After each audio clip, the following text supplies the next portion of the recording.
cómo ha avanzado la ciencia y la sociedad humana. Ahora tenemos prácticamente todo el conocimiento del mundo en la palma de la mano, las computadoras son más pequeñas y eficientes, los celulares son cada vez más grandes, aparatosos y con poca duración de batería, los videojuegos por fin se ven como películas de Pixar de hace 20 años y Nintendo vende cartón. La sociedad avanza en la aceptación relativa de las preferencias de los demás, hay comunidades eco y pet friendly que piensan que salvarán al mundo, hay comunidades de diversidad sexual que piensan que salvarán al mundo, hay comunidades de mujeres no oprimidas por el poder patriarcal de nuestra sociedad machista falocentrista que piensan que salvarán al mundo, hay chairos revolucionarios anarquistas que alborotan el orden público y piensan que salvarán al mundo, y vemos la creación de nuevas familias no tradicionales, que tiene que ver con el tema de hoy, más o menos. A finales del lejano 2016, la comunidad científica y parte de la sociedad fue conmocionada al darse a conocer el nacimiento del primer, entre comillas, niño con 3 padres. Y no me refiero a que haya nacido en una familia moderna liberal de sexualidad flexible no monógama, sino a un niño con material genético procedente de 2 mujeres y un hombre. El Dr. John Chang de la clínica de fertilidad New Hope Fertility Center, con base en la ciudad de Nueva York, informó que el 6 de abril de ese año nació en México Abraham Hassan, supongo, el primer bebé concebido por la polémica técnica de 3 padres, que consiste en producir un bebé con DNA de 3 sujetos con el fin de evitar ciertas enfermedades genéticas heredables. Nota rápida. A pesar de que es igual de válido decir ADN y DNA, siendo esta la forma que se utiliza en los escritos en inglés, en todo el video lo diré como DNA, ya que es la forma internacionalmente más extendida y aceptada.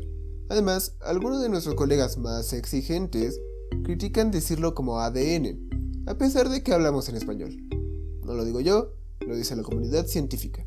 Regresando al tema, la pareja de Jordania formada por el señor Mahmoud Hassan y la señora Ibtisam Chaban acudieron con el Dr. Chang debido a que habían tenido problemas en la concepción de hijos debido a un padecimiento genético. La mujer es portadora de genes para el síndrome de Leigh, una enfermedad fulminante sumamente rara que ocurre una vez entre 40.000 nacimientos. Esta enfermedad produce un desarrollo anómalo del sistema nervioso central asociado a deficiencias en la maquinaria energética de las células, es decir, mitocondrias con deficiencias en la cadena de fosforilación oxidativa. A pesar de que la mujer está completamente sana, esta mutación genética le ha provocado 4 abortos espontáneos y la muerte de una niña y un niño a temprana edad.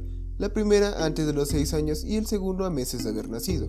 Este desorden genético regularmente es autosómico recesivo, es decir, los genes afectados están en el genoma nuclear. Sin embargo, en este caso se diagnosticó el síndrome de Leigh por transmisión materna, lo que significa que los genes afectados se encuentran en el genoma mitocondrial de la madre, determinando que el 25% de las mitocondrias de la madre portan el gen deficiente. Antes de continuar con este tema, explicaré por qué un organelo como la mitocondria tiene DNA propio y por qué, en este caso, la transmisión de la enfermedad es directa de la madre.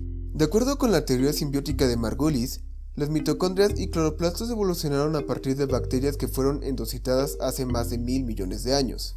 Las primeras células eucariotas con el núcleo ya formado eran anaeróbicas heterótrofas no fotosintéticas, es decir, requerían de materia orgánica del medio para poder producir su propia energía. Siendo estas células heterótrofas, hace 1.000 millones de años endocitaron una bacteria autótrofa fotosintética, similar a las proteobacterias púrpuras del clado Rhodobacteria. Esta bacteria fotosintética no fue digerida al interior de las células, estableciéndose una relación simbiótica, donde la célula eucariota aprovechaba el sistema de fosforilación oxidativa de las bacterias en beneficio propio para obtener energía.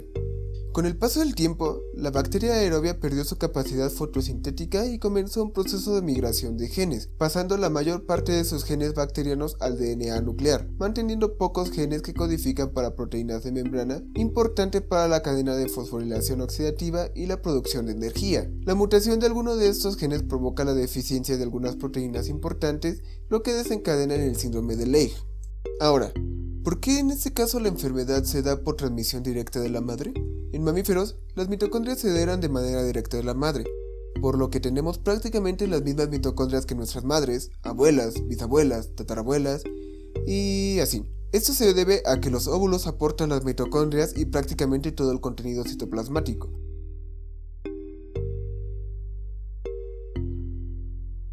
Las mitocondrias de los espermatozoides están asociadas al flagelo, que aportan la energía para su movimiento, y solo el núcleo y otras enzimas entran al citoplasma del óvulo, quedando las mitocondrias del padre fuera del producto final.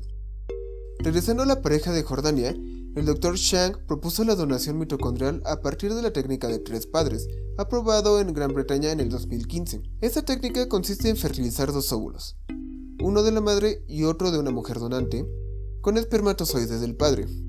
Posteriormente se retiran los núcleos de ambos embriones resultantes, conservando solo el creado por los padres. Este núcleo se introduce en el embrión donante sustituyendo el núcleo que se desechó. Ya el embrión híbrido es implantado en el útero de la madre y continúa el proceso de gestación normal. Sin embargo, debido a las creencias religiosas de los padres, los que son musulmanes, esta técnica no era viable ya que ellos se oponían a la destrucción de 2 embriones, lo que sucedería con esta técnica, por lo que el Dr. Chang decidió emplear otra técnica no aprobada. Esta técnica, llamada Spindle Nuclear Transference, lo digo en inglés porque no encontré una traducción adecuada, consiste en tomar el núcleo del óvulo de la madre e insertarlo a un óvulo donado, cuyo núcleo había sido retirado previamente. Posteriormente, este óvulo híbrido es fertilizado con el espermatozoide del padre e implantado en el útero de la madre para continuar con el proceso de gestación normal. De acuerdo con el artículo de divulgación científica escrito por el Dr. Chang, publicado en la revista británica New Science el 6 de abril del 2017, se fertilizaron 5 óvulos híbridos, de los cuales solo uno se desarrolló de forma normal, el cual fue el que se implantó en el útero de la madre. Debido a las restricciones de la Administración de Drogas y Alimentos de Estados Unidos, no era posible realizar esta técnica en la ciudad de Nueva York, y siendo una técnica diferente a la aprobada por Gran Bretaña, el doctor y la pareja decidieron llevar a cabo esta técnica en México, ya que aquí no existe legislación alguna respecto a estos métodos de inseminación. ¡México! ¡Viva México! Esto fue un gran avance en la rama de la fertilización in vitro, sobre todo porque ya se había intentado obtener bebés con DNA de 3 padres. En la década de los 90 se intentó obtener al inyectar DNA mitocondrial donado al óvulo de las madres con afecciones mitocondriales y fertilizarlo con espermatozoides del padre. Durante el proceso, todos los fetos desarrollaron desórdenes genéticos y la técnica fue detenida y prohibida por la Administración de Drogas y Alimentos de los Estados Unidos. Al estudiar lo ocurrido, se concluyó que el problema residía en que los fetos tenían mitocondrias de 2 fuentes distintas. Durante los primeros días tras la divulgación de la noticia, hubo mucha confusión sobre todo por la técnica empleada, ya que la mayoría de los sitios reportaron la utilización de la técnica aprobada por la Gran Bretaña y la incógnita de por qué se había realizado en México. También se abrió una polémica en la sociedad, ya que consideraban esto como manipulación genética y diseño de bebés, así como en Gattaca, esta película donde los padres literalmente elegían las características que tendrían sus hijos en base a sus propios genes.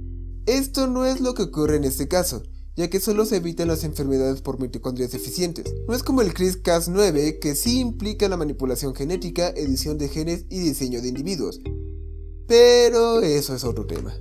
Sin embargo, la duda científica más importante que había era: ¿esto fue completamente exitoso? ¿El bebé estaba completamente libre de la enfermedad de Leigh?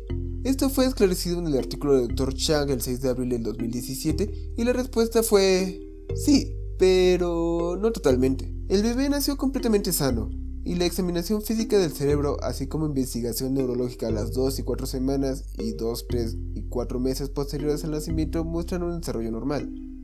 Sin embargo, se reportó que no todas las mitocondrias deficientes habían sido erradicadas. Al parecer, al realizar la extracción del núcleo de la madre, parte de las mitocondrias afectadas habían sido transportadas al óvulo donante. Según los estudios realizados por el Dr. Chang, el niño tenía de entre 2.36 y 9.23% de mitocondrias con DNA defectuoso, de acuerdo con análisis realizados con la orina y el prepucio circuncisado del bebé. Con el 9% de mitocondrias afectadas, la mayoría de las personas con síndrome de Leigh se desarrollan normalmente. Sin embargo, el porcentaje de mitocondrias afectadas puede variar dependiendo del tejido.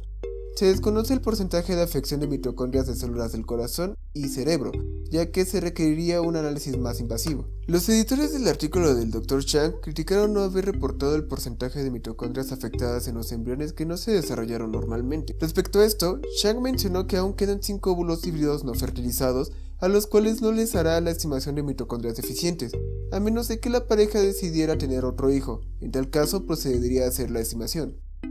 Lo más preocupante es que los padres no aceptaron realizar análisis a su hijo en largo tiempo, a menos de que sea clínicamente necesario, es decir, que el niño comience a presentar signos del síndrome de Leigh o su salud en general se vea afectada de alguna forma. Este hecho reduce el valor científico del evento, ya que no se tendrá cuantificado la evolución del niño. A partir de esta noticia se han reportado nuevos nacimientos de niños con 3 padres, una niña nacida en Ucrania el 5 de enero del 2017 y por lo menos otros 2 casos en el Reino Unido. En el caso de la pareja ucraniana, la madre no era portadora de ninguna enfermedad mitocondrial, simplemente era infértil y dio a luz por primera vez tras 15 años intentándolo. Esto definitivamente fue un gran avance para las técnicas de fertilización asistidas, pero aún quedan muchas interrogantes en el aire, más allá de las polémicas morales que esto implica. Hubo una duda moral que me causó mucha gracia, ya que se preguntaba cómo es que se sentirían los niños nacidos mediante esta técnica al tener DNA de 3 personas. Esa extraña pregunta ética me hizo preguntarme algo que no pude encontrar en ningún sitio. Epigenéticamente, ¿cómo afectará a los niños? Supongo que habrán escuchado que ciertas conductas o que algunas adicciones pueden ser hereditarias, pero estos no se encuentran codificados como tal en el genoma de las personas. Esto es lo que estudia la epigenética, cuestiones hereditarias fuera de los genes. Se consideran que las mitocondrias, así como el contenido citoplasmático tanto de óvulos como de espermatozoides, conforman agentes epigenéticos.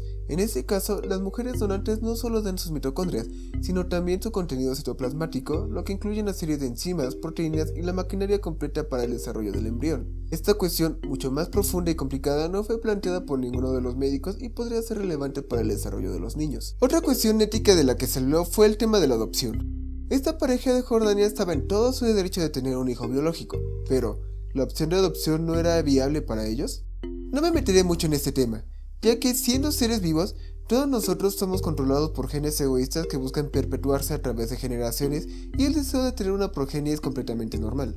La ciencia continúa avanzando a pasos agigantados, cada vez es más fácil la reproducción para la especie humana, pero ¿realmente nos merecemos esta facilidad de reproducción? Considerando el daño que hemos producido al planeta, de lo derrochadores que somos en cuanto a recursos, ¿no deberíamos limitar nuestra reproducción en lugar de encontrar formas para reproducirnos más fácilmente? Al final, cada uno está en su libre derecho de reproducción, pero me parece importante considerar el mundo en el que vivimos y evaluar si es viable traer un nuevo organismo a este mundo cada vez más viciado.